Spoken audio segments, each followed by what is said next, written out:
우리 예수님께서는 이 땅에 오셔서 많은 비유들을 사용하셔서 사람들에게 하늘나라의 복음을 전해주셨습니다. 오늘 말씀은 예수님이 포도나무를 비유로 들어서 하나님 아버지가 그리고 예수님 자신 그리고 저와 여러분의 이 관계가 어떠한지를 명확하게 알려주시고 있는 그런 말씀 중에 하나입니다. 본문 1절에서 예수님이 뭐라고 말씀하셨습니까? 나는 참 포도나무, 당신은 포도나무래. 그리고 내 아버지는 농부라. 포도나무를 경작하는 농부래. 뿐만 아니라 5절을 보니 이번에는 뭐라고 말씀하십니까? 나는 포도나무고 너희는 가지래. 포도나무에 달린 가지라고 말씀하고 있습니다.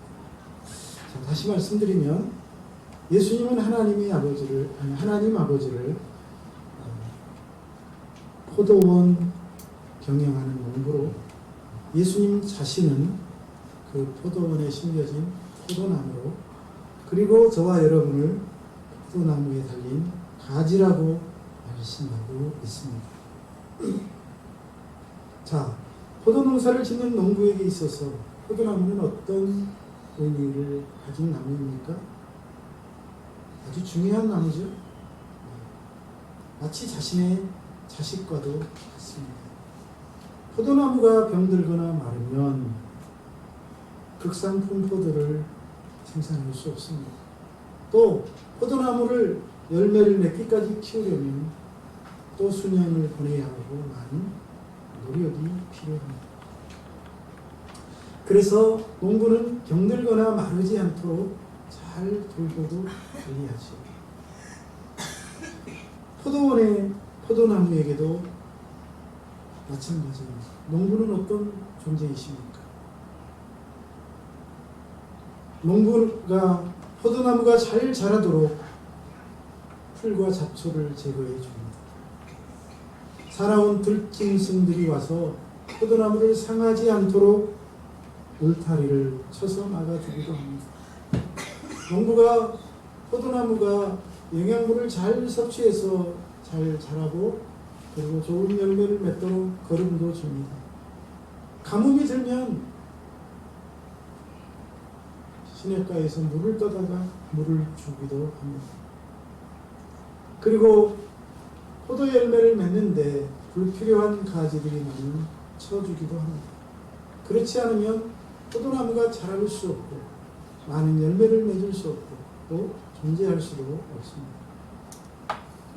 그러므로 포도나무에게 있어서 농부 역시 마치 부모와 같은 어머니와 같이 돌보는 그런 귀중한 존재입니다.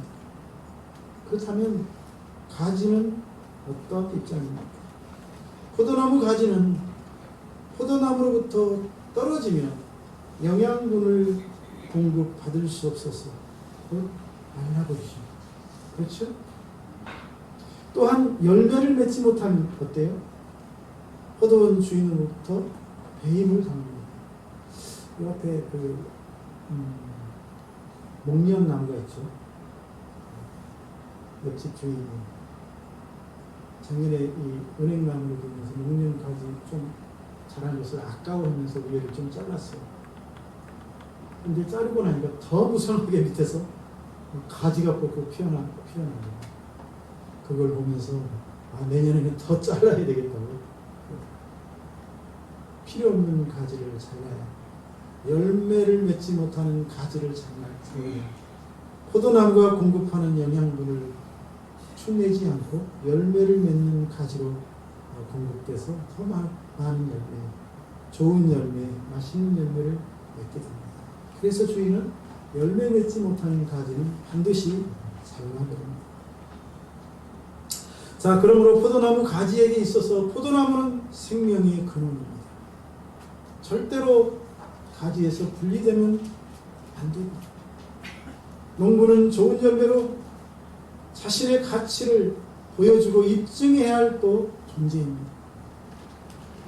이런 포도나무 가지와 포도나무 사이 그리고 농부와의 관계에 대해서는 예수님이 그 이후에서 설명을 하고 있습니다. 특히 6절에 보면 그가 내 안에 내가 그 안에 거하면 사람이 열매를 많이 맺나니 나를 떠나서는 너희가 아무것도 할 수 없습니다.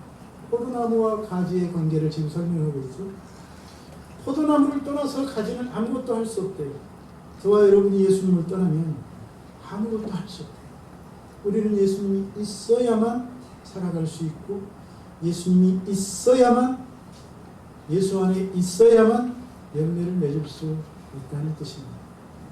믿습니까? 또 포도나무 가지와 농부 사이의 관계에 대해서는 7절에서 말하고 있죠. 사람이 내 안에 거하지 아니하면 가지처럼 밖에 버려져서 마르나니 사람들이 그것을 모아다가 불에 던져 삽니다. 열매를 맺지 않으면 주인이 찍어서 불에 던집니다. 그렇습니다. 우리 하나님은 포도원 농부와 같은 분이십니다. 포도원 농부이신 하나님이 포도원을 경작하시는 목적, 그것이 무엇일까요? 무엇 때문에 포도나무를 심고 거름을 주고 물을 주고 관리할까요? 무엇 때문입니까? 포도라는 열매 때문입니다. 좋은 과실을 얻기 위함입니다. 목적은 과일 열매를 얻기 위함입니다. 하나님은 좋은 열매를 많이 얻으시고자 포도원을 만드시고 좋은 포도나무를 골라 심으셨답니다. 이사야 5장 2절 그 모습을 묘사하고 있습니다. 땅을 파서 돌을 제하고 극상품 포도나무를 심었더니 그 중에 망대를 세우고 그 안에 술들을 덮었다. 내 하나님이 땅을 파고 돌을 제하고 극상품 포도나무를 심으셨대요. 그리고 망대를 세워서 누가 그것을 꺾지 못하도록 악한 짐승들이 와서 그것을 해치지 못하도록 관리하기 위해서 망대를 세우고 또 열매를 맺으면 포도주를 만들기 위해 술틀을 팠다고. 그러면 이사야가 말하는 극상품 포도나무가 무엇입니까? 단도직입적으로 말합니다. 극상품 포도나무는 바로 예수 그리스도이십니다. 할렐루야. 예수 그리스도가 극상품 포도나무입니다. 하나님은 최상의 포도나무인 예수님을 이 세상에 보내셨습니다. 이 포도나무는 단 하나밖에 없는 극상품 포도나무라는 사실입니다. 왜 예수님이 극상품 포도나무이고 단 하나밖에 없는 귀한 포도나무이고 참 포도나무입니까? 그 안에서 자라는 그 나무에서 자라는 가지들마다 뻗어가는 가지들마다 극상품의 참 포도를 맺기 때문입니다. 우리 예수님에게서 자라서 뻗어가는 가지들마다 아름답고 값진 열매를 맺습니다. 최상의 열매를 맺게 됩니다. 이사야 5장 7절로 8절입니다. 물은 만군의 여호와의 포도원인 이스라엘 족속이요 그가 기뻐하시는 나무입니다. 사람이라 그들에게 정의를 바라셨더니 도리어 포악이요 그들에게 공의를 바라셨더니 도리어 부르짖음이었도다. 여러분, 하나님께서는 극상품 포도나무 열매를 원하셔서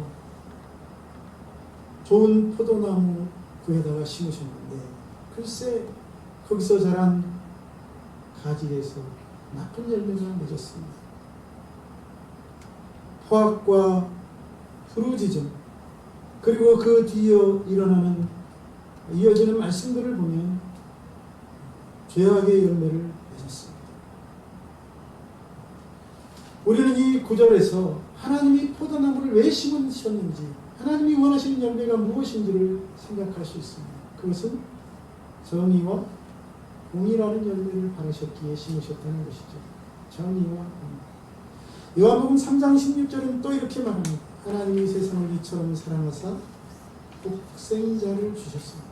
이는 그를 믿는 자마다 멸망하지 않고 영생을 얻게 하려 하십니다. 여기서는 영생이라는 열매를 맺도록 하기 위하여 뭘 심으셨다고요? 극상품 포도나무를 심으셨다. 또한 사도행전 11장 31절에서는 이렇게 말하고 있습니다. 주 예수를 믿으라. 그리하면 너와 내 집이 구원을 받으리라. 구원을 받으리라. 죄와 사망, 영원한 멸망으로부터 구원을 받도록, 구원이라는 열매를 거두도록 하기 위하여 예수 그리스도라는 극상품 포도를 이 땅에 심으셨다고 말하고 있습니다. 자, 이런 말씀들은 우리가 예수 그리스도를 통해 죄 용서함과 공의와 정의라는 열매, 영생이라는 극상품 열매를 맺게 된다는 말씀인 것입니다. 그런데 사도행전 4장 12절에 가니 이렇게 또 말씀하십니다. 다른 이로서는 구원을 받을 수 없나니 천하 사람 중에 구원을 받을 만한 다른 이름은 우리에게 주신 일이 없습니다. 무슨 말입니까? 우리가 이 하나님이 심으신 극상품 포도나무이신 예수 그리스도를 통해서만 최상의 열매를 맺을 수 있지, 다른 나무를 통해서는 열매를 맺을 수 없다. 그런 열매를 절대로 거둘 수 없다는 말씀입니다. 오직 예수 그리스도를 통해서만, 오직 예수 그리스도를 통해서만, 오직 예수 그리스도를 통해서만 죄사함을 받고 영생이라는 열매를 거두고 정의와 공의라는 열매를 주렁주렁 맺어가게 된다는 말씀입니다. 그래서 예수님은 오늘 본문에서도 말씀하십니다. 나는 포도나무다, 너희는 가지다. 그렇습니다. 예수님은 오늘 말씀처럼 우리는 포도나무에 붙어있는 가지요, 예수님은 포도나무이십니다. 그렇다면 포도나무 가지가 사는 길, 그것은 무엇입니까? 사실이 이럴진데 포도나무 가지가 잘 되는 길은 무엇입니까? 그것은 딱 두 가지예요. 하나는 포도나무에 붙어 있는 거예요. 뭐니 해서 무조건 붙어 있어야 돼요. 포도나무 가지가 포도나무에서 떨어지는 순간 죽습니다. 떨어지는 순간 모든 것이 끝입니다. 가지는 나무에 붙어서 영양분을 공급받아야 살 수 있는데 포도나무에서 끊어지면 아무것도 공급받을 수 없습니다. 그래서 곧 마르고 바싹 말라서 사라지게 됩니다. 가지가 포도나무와 분리되거나 포도나무에서 꺾여져 나가면 열매는 고사하고 죽고 만다는 사실입니다. 이것이 저와 여러분의 운명입니다. 우리가 예수에게서 끊어지면, 예수님과 분리되면 우리는 죽습니다. 영원한 멸망을 당하게 된다는 사실을 알아야 합니다. 그러므로 다른 것은 다 끊더라도 예수님에게서는 끊어지지 않기를 주님의 이름으로 축복합니다. 가지는 포도나무에 착 붙어 있어야 돼요. 예수 그리스도에게서 떨어져 나간 인생들은 포도나무에서 떨어져 나간 포도나무 가지처럼 말라 죽는다는 사실. 두 번째는 포도나무가 가지가 사는 길, 아름다운 열매를 맺는 두 번째는 무엇입니까? 그것은 가지에게서 잘 붙어서 열매를 맺어야 됩니다. 잎사귀를 피우고 꽃을 피우고 열매를 맺는 것. 포도나무 가지는 열매로 자신이 무엇인지를 보여주어야 합니다. 자신의 색깔이 뭔지, 내가 들포도인지 참포도인지, 내가 극상품 포도인지 최하급의 포도인지 포도나무인지를 보여줘야 합니다. 자신의 색깔이 무엇인지 분명하게 하나님 앞에 보여주어야 합니다. 그리고 자신이 맺는 열매로 자신의 가치를 증명해야 합니다. 열매를 맺지 않거나 들포도를 맺으면 어떻게 됩니까? 열매 맺지 않는 가지는 찍어 불에 던지겠다고 말씀하고 있습니다. 마태복음 3장 10절. 이미 도끼가 나무 뿌리에 놓였으니 좋은 열매 맺지 아니하는 나무마다 찍혀 불에 던져지리라. 얼마나 두렵고 무서운 말씀입니까? 열매를 맺으래요.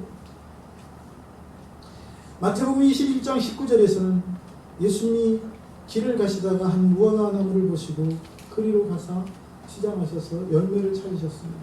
포도나무였어요. 찾다가 아무것도 찾지 못하시자 이렇게 말씀하십니다. 이제부터 영원토록 내가 열매를 맺지 못하리라. 그러자 그 무화과 나무가 곧 말라버렸습니다. 입만 무성한 채 열매 맺지 못하는 나무들도 결국은 비참한 종국을 맞게 된다는 경고의 말씀이 아닙니까? 또한 예수님은 오늘 말씀 5절로 6절에서도 나를 떠나서는 너희가 아무것도 할 수 없다 라고 말씀하고 있습니다. 사람이 내 안에 거하지 아니하면 가지처럼 밖에 버려져서 마르나니 사람들이 그것을 모아다가 불에 던져 사른다니.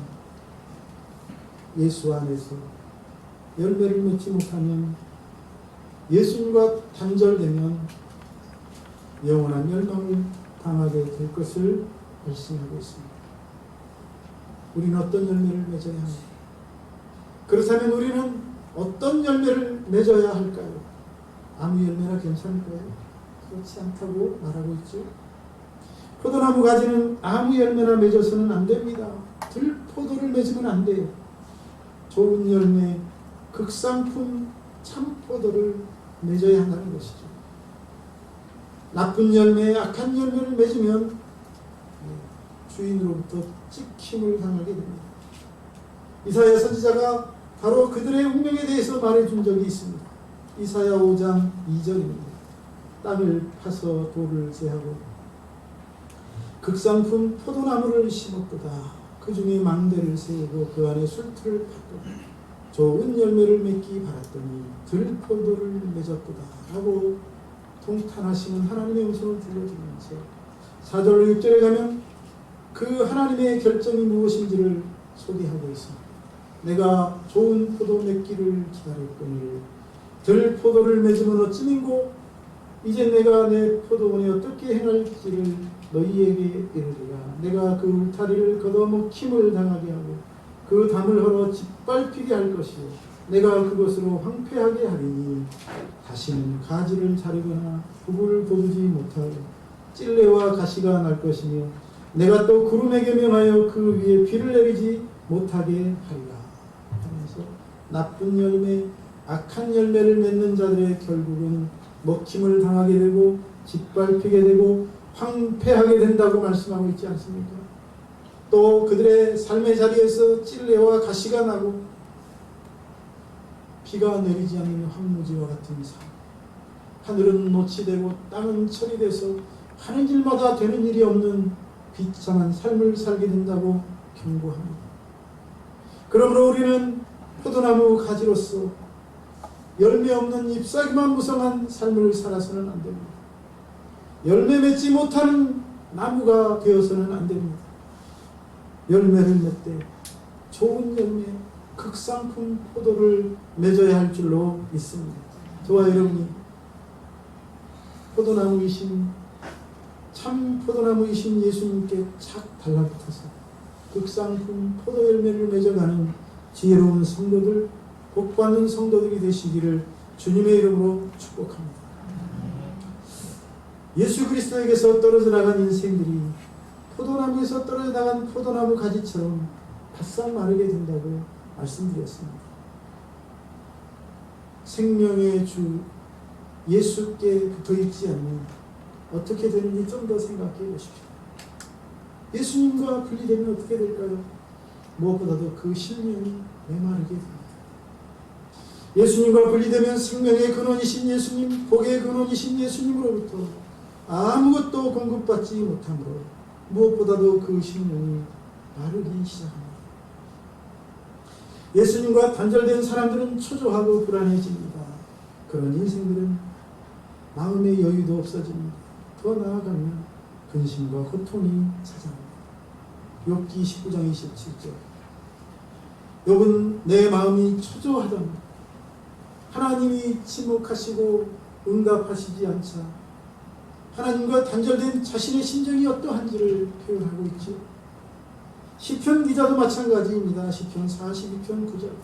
내 반석이신 하나님께 말하기를 어찌하여 나를 믿으셨습니까?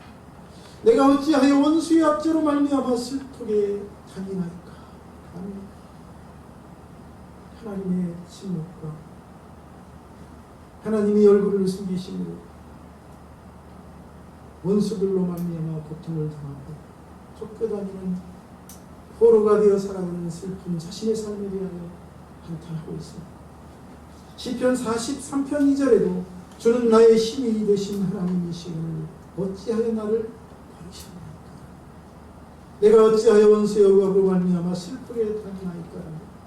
하나님과의 관계가 끊어진 자신의 참담한 상황에 대하여 토로하고 있습니다. 시편 77편 3절 내가 하나님을 기억하고 불안하여 근심하니 내 심령이 상하다. 하나님과 단절된 자신의 마음 심리 상태가 불안하여 근심이 가득하다고 말하고 있습니다. 하나님과 단절된 이처럼 심령이 메말라가고 불안과 근심과 고통이 찾아옵니다. 예수님과 단절되면 그 마음에 번뇌와 고통도 일어납니다. 예수님이 그것을 명백히 보여주셨습니다. 마태복음 27장 46절 예수님은 십자가에 달리셔서 엘리 엘리 라마 사막다리라고 부르짖으셨습니다. 무슨 뜻입니까? 나의 하나님 나의 하나님 어찌하여 나를 버리시옵니까? 응답지 않으시는 거예요. 예수님이 십자가에 못 박혀 죽는 순간 하나님이 외면하신 거예요. 하나님과의 관계가 단절되고 하나님의 아들이신 예수님께서도 고통스럽다며 울부짖고 있지 않습니까? 예수 안에 거하지 않는 삶은 이와 같이 초조하고 불안합니다. 예수님과 단절된 인생들에겐 번뇌와 고통이 괴로움이 찾아옵니다. 저와 여러분들은 이런 고통이 찾아오지 않기를 주의 이름으로 축복합니다.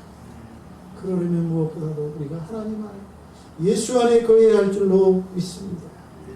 또한 우리가 예수 안에 거하지 않으면 심령만 메마르는 것이 아니라 우리의 육신도 말라가요. 포도나무 가지가 포도나무에서 떨어지면 시들시들하다가 바싹 말라버리는 것처럼 예수님과 단절된 인생도 마찬가지라는 사실입니다. 심령의 질병이 찾아올 뿐만 아니라 육신에도 병이 생기고 더 나아가서 그들의 삶도 말라가고 있습니다. 신명기 28장 58절 61절입니다. 하나님과의 관계가 단절되고 하나님 안에서 다시 말하면 말씀이신 하나님 안에서 말씀 안에서 살지 않는 사람들에게 어떤 고통이 임하는지를 기록하고 있습니다. 내가 만일 이 책에 기록한 이 율법의 모든 말씀을 지키어 행하지 아니하고 내 하나님 여호와를 하는 영화롭고 두려운 이름을 경외하지 아니하면 다시 말하면 간단하게 말하면 하나님과 관계가 단절되는 이런 뜻이죠. 여호와께서 내 재앙과 내 자손의 재앙을 극렬하게 하시니 그 재앙이 크고 오래 갈 것이고 그 질병이 중하고 오래 갈 것이고 빈병에 장사 없다고 하죠. 얼마나 고통스럽겠습니까? 여호와께서 내가 두려워하던 애굽의 모든 질병을 내게로 가져다가 네 몸에 들어붙게 하실 것이니 또 여기에 기록하지 아니한 모든 질병과 모든 재앙을 네가 멸망할 때까지 너에게 내리실 것이다. 이것이 하나님과의 관계가 단절된 사람에게 주시겠다는 하나님의 심판이었습니다. 신명기 28장 21절로 22절도 마찬가지입니다. 하나님과의 관계가 단절되면 어떻게 됩니까? 여호와께서 내 몸에 연병이 들게 하사 내가 들어가 차지할 땅에서 마침내 너를 멸하실 것입니다.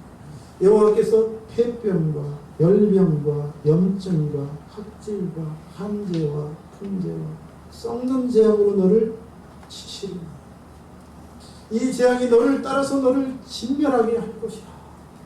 어떤 사람에게?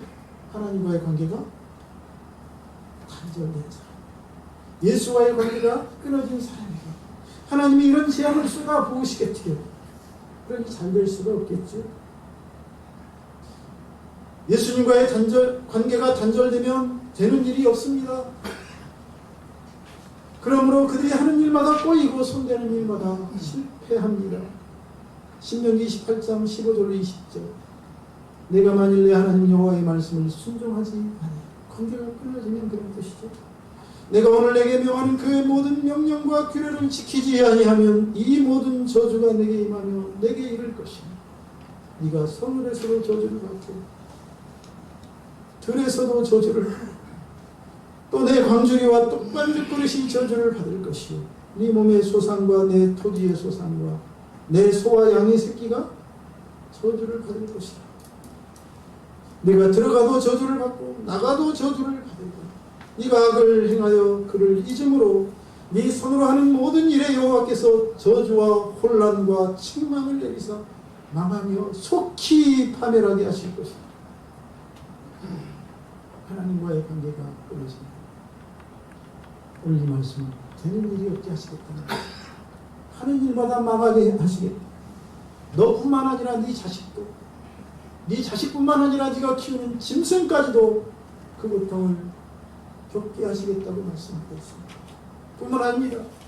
그들의 육신에 병이 생기는데, 고통이 생기는데 사단 마귀와 함께 마침내는 저 지옥 유황불에 던져지게 됩니다. 거기서 영원한 고통을 당하게 될 것이라고 성경이 말하고 있습니다. 그러므로 우리는 하나님과의 관계가 끊어져서는 안 될 줄로 믿습니다. 우리는 늘 예수 안에서 살아야 할 줄로 믿습니다. 할렐루야. 셋째로, 예수 안에 거하지 않으면 또 무슨 일이 일어납니까? 물질도 날아갈 것입니다. 예수님과의 관계가 단절된 인생들은 직장을 다녀도 사업을 해도 힘듭니다. 말라가는데 정신이 없습니다. 그래서 맨날 사람들에게 여기저기 손을 벌려서 메꿔 보지만 밑 빠진 독에 물 붓기가 됩니다. 왜? 하나님이 들어와도 나가도 저주를 받게 하시겠다고 말씀하셨기 때문에. 하지만 예수 안에 거하는 사람들은 어떻습니까? 성경은 말합니다. 시냇가에 심은 나무처럼 마르지 않게 해주십니다. 그들의 삶은 사철된 동산처럼 풍성하고 윤택하게 해주시겠다고 약속하셨습니다. 사망의 음침한 골짜기를 달릴지라도 두려움이 없는 삶을 살게 해주시겠다고 약속하지 않았습니까? 신명기 28장 12절로 14절이 바로 그 말씀입니다.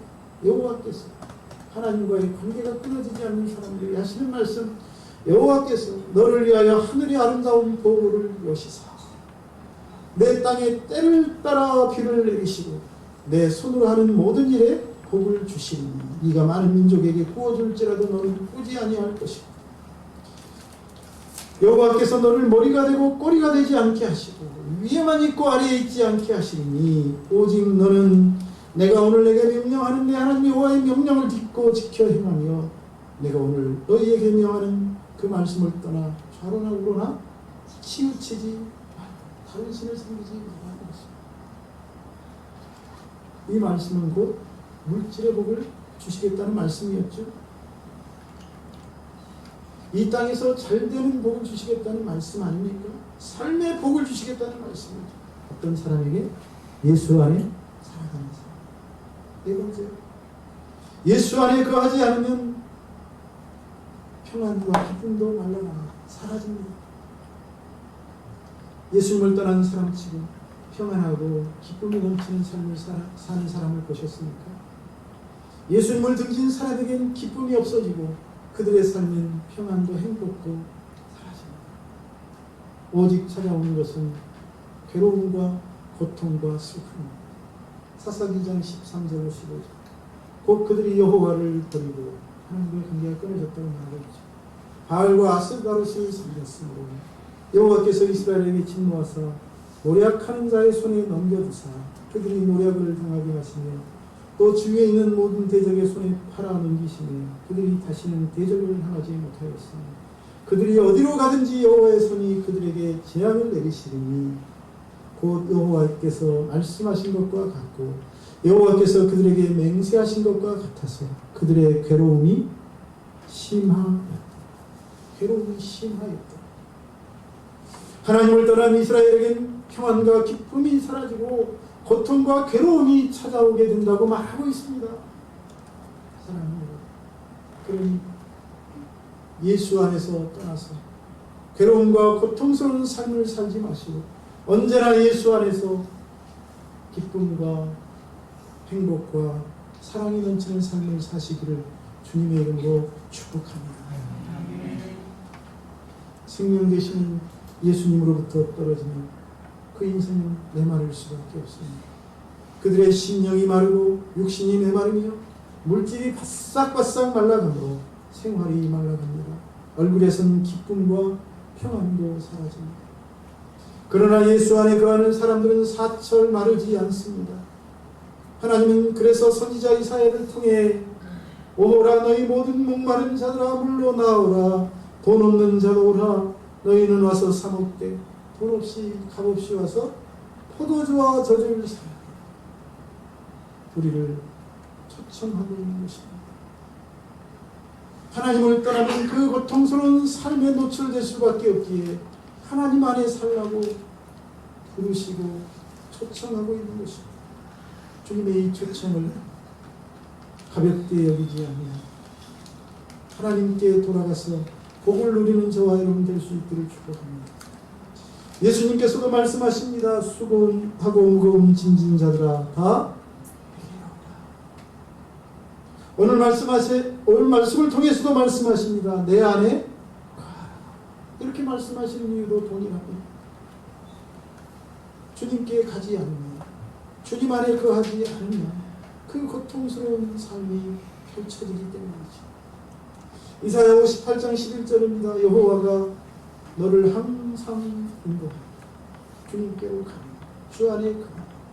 여호와가 너를 항상 인도하여 마른 곳에서도 내 영혼을 만족하게 해주고 네 뼈를 견고하게 하니 너는 물된 동산 같게 물이 끊어지지 않은 샘 같을 것이라. 할렐루야. 이런 삶이 저와 여러분의 삶 속에 펼쳐지기를 주님의 이름으로 축복합니다.